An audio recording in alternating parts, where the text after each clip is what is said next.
I got a date with Nikki. Oh, yeah, she's a beauty. All right. I'll see you later. You don't know what you're missing. Look, I am never putting on another piece of clothing unless it's straight out of the dryer. So every time you get dressed now, you're gonna go down the basement and use the dryer? Oh, yeah, it's a warm, wonderful feeling, Jerry. So, what are we gonna do later? I got a date with Nikki. Oh, yeah, she's a beauty. She's also quite bold. Bold and beautiful. Smells almost fantastic. And look, no dripping. The peanut pocket prevents it from dripping. The peanut pocket. Yeah, what is it, Watson? Lost and found, huh? No, I don't think we need that. If people can't load the things, that's their tough luck. You got a little trunk on up there, by the way. You know, a lost and found could be a good idea. Hold on, Watson. I like lost and found. Definitely. All right, a lost and found. But there's got to be some kind of time limit. We're not running a pawn shop here. Hey, Elaine! Jerry, hi. Nikki! Hi, hello. This is Todd Yak. Oh, of course, Todd Gad. Who did you bet was in Star Wars? Sammy Davis Jr.? So what movie are you guys going to see? Means to an end. We were going to see that too, but it's sold out. So we're going to see Blame It on the Rain. Let's see what you can do. Okay. What's she going to do? We don't have any more tickets. Hey, Jerry, you like cigars? Yeah, what? Because I've gone to Montreal tomorrow. They're so cute. They're dirt cheap. Hey, that might be a nice idea for George's wedding. So, should I get your buns? Sure, if they're cheap, why not? All right, I'll buy them and get them to Elaine. Okay, 2 tickets. Means to an end. Told you. How'd you do that? I just talked to the manager. All right. Enjoy Blame It on the Rain.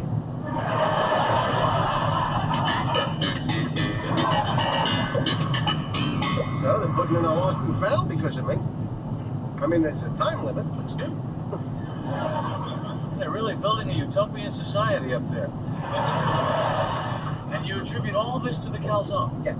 I'm like a drug dealer. I got the guy hooked. I'm having lunch at his desk every day this week, just him and me. He doesn't make a move without me. It's very exciting.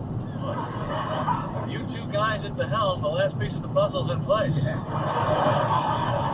So let me ask you a question about the tip cup, because I had a little thing with the calzone guy there this week. I go to drop $1 in the tip jar, and just as I'm about to drop it in, he looks the other way. So then, as I'm leaving, he gives me a look like, thanks for nothing. You got no credit. Exactly. It's like I'm throwing a fuck away. I mean, if they don't notice it, what's the point? So you don't make a habit of giving to the blind. Not bills.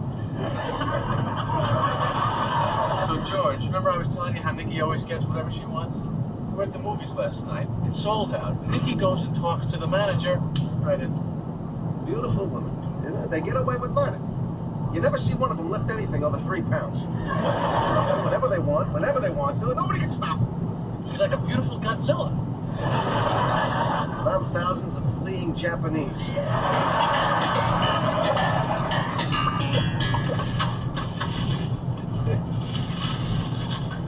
What the hell is all this? My change. 8 quarters for the dryer. Why can't you do this on your table?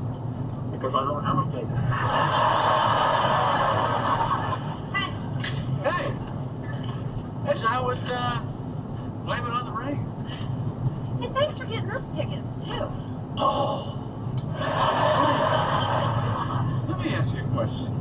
Was the movie part of the bet? No, we're both in the mood for one. You know, Elaine, it's not my way to intrude on the personal lives of close friends. Oh, is that so? Absolutely, but I feel I must inform you that what happened last night was more than a simple bet. What? What are you talking about? Come on, Dustin Hoffman in Star Wars, he made a bet he knew he was going to lose just to take you to dinner. Oh, that doesn't make any sense. I mean, if he wanted to